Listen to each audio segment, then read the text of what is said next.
A young boy sits at a small table, surrounded by crayons. His calmness feels too heavy for a child his age. He tells investigators he used to live in a house by the sea not recently, but 300 years ago.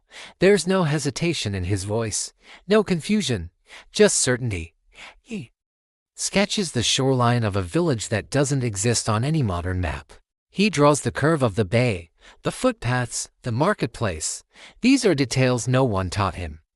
Details no one could verify until historians checked old maritime records and found traces of a settlement that was wiped out centuries before he was born.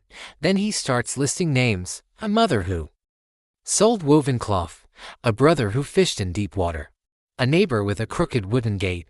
None of these names exist in surviving documents, yet each one perfectly fits the naming customs of that lost region and era.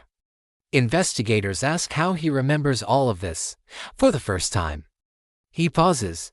He looks down at the map he drew, and when he speaks again, his voice feels colder than the room.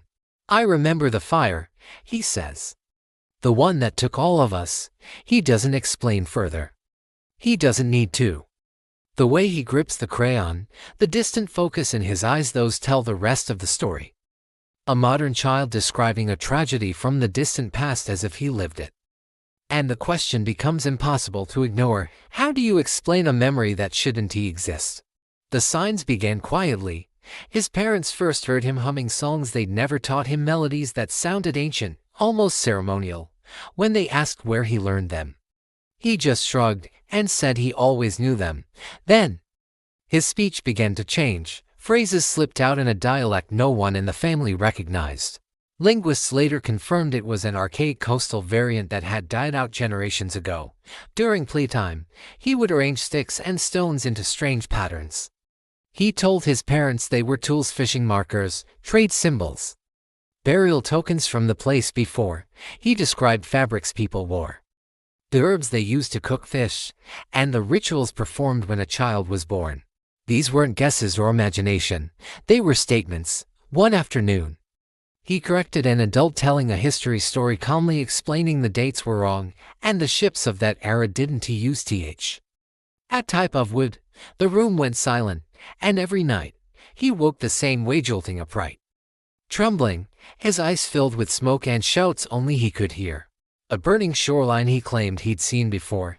Historians reviewed his drawings, expecting childish scribbles. Instead, they found shoreline curves, well placements, and market paths that matched a coastal settlement believed lost forever, the settlement destroyed. Exactly 300 years earlier, when they asked for its name, he gave it instantly. Weeks later, researchers uncovered a brittle manuscript confirming that forgotten name had once belonged to that same vanished village. During a museum visit, he stopped in front of a broken piece of pottery. He pointed to a faded crest on the fragment and calmly identified the family who owned it, a lineage documented only in obscure shipping records. Piece by piece, the evidence grew. None of it fit what a modern child could plausibly know. He described the life he believed he lived, a shipbuilder's son. His days were spent watching vessels rise like wooden skeletons on the docks. He remembered a town living in constant fear of raiders, families scanning the horizon for unfamiliar sails. And when they asked about the night he remembered most clearly, his voice changed. He told them of flames tearing through roofs, people screaming in the streets, walls trembling. He said he died trying to force open a stuck door because he thought someone was trapped inside. Years later, investigators took him to the remnants of the old settlement. He walked without any guidance. He stopped in front of a collapsed structure, now swallowed by grass and time, and whispered, "That's where it happened." Experts offered explanations. Psychologists pointed to cryptomnesia, hidden memories resurfacing from forgotten books or films. His parents denied he'd ever been exposed to such material. Spiritual groups claimed reincarnation.